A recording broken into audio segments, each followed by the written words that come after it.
Sige lang, ma'am. So, yan. So, since naputol tayo sa recording, so, yan. Tulad right now, hindi pa rin siya nagko-connect, no? Nagkakaroon siya ng difficulty in terms of connection of CarPlay. Let's try ulit. CarPlay pala yung ganun. Yes, okay. CarPlay button po yan.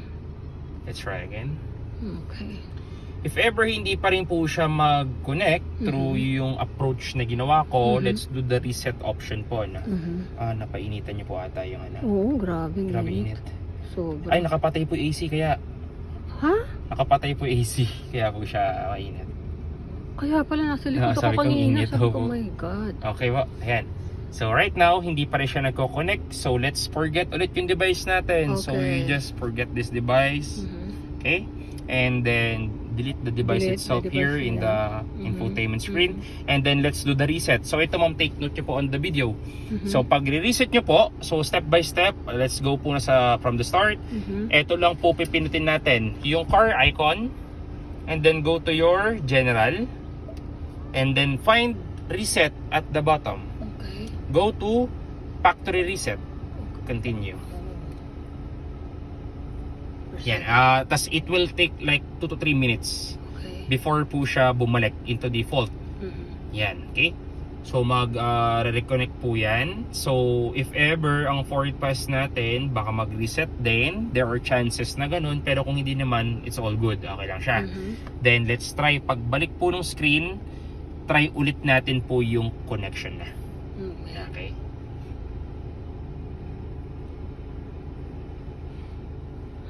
Kaloka, so kailangan. Yan, okay po. So naka-open ulit si Bluetooth natin. Okay.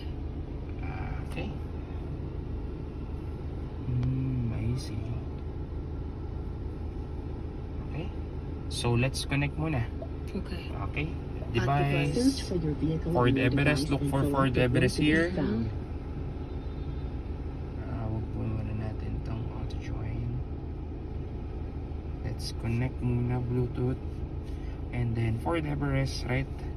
Napin si Ford Everest. Press Ford Everest. Lalabas. Same lang naman po ang pin yan always. Okay, good. Yes. Allow natin to. And then, yun po.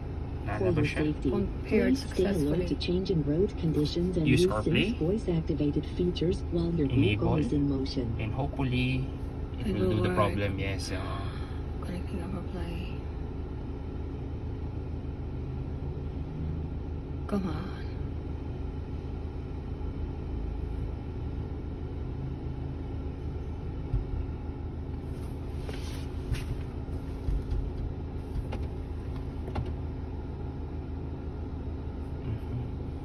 I feel like umaagaw yung connection. Ayan, dito sa camera? Yes, opo. Umaagaw yan. Most probably.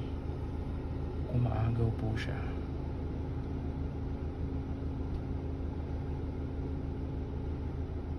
Yan, okay lang yan. Auto hold, something. Yes, no problem. Okay, let's try.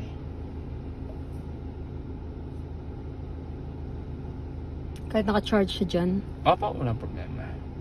Yeah, I think it's worth. No. Oh.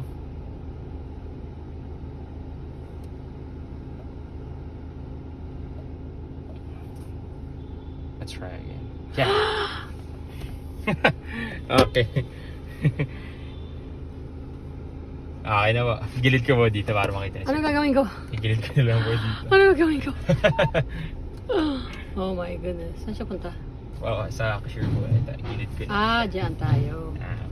Hindi na po mahirapan si sir. Oo. Dito na lang po lagay. Sige, parawan mo ako. Yeah. Okay, joke lang, joke lang. Yan, dito ko siya lagay para kita mana. Sabi ko. So, Meron whenever, tayong- ma'am, you experience that one, since kasi yun, so you have to check din, ma'am. Kasi itong dashcam natin, it requires also yung Wi-Fi connection. Yeah. So, whenever you experience po na Thank you. difficulty of using the CarPlay, you just have to check. Kasi there are times po, tulad yan, magko-connect siya kay Lenovo, mawawala siya. Oh. So, you just have to find this network, yung Proj. That is your CarPlay. Okay. Press nyo lang po si CarPlay, yung Proj. Okay? Then use phone list again. And then press this one, Apple CarPlay. And yan na. Same lang, tulad kanina. Alam mo na. Yes. I hope. Yan lang siya.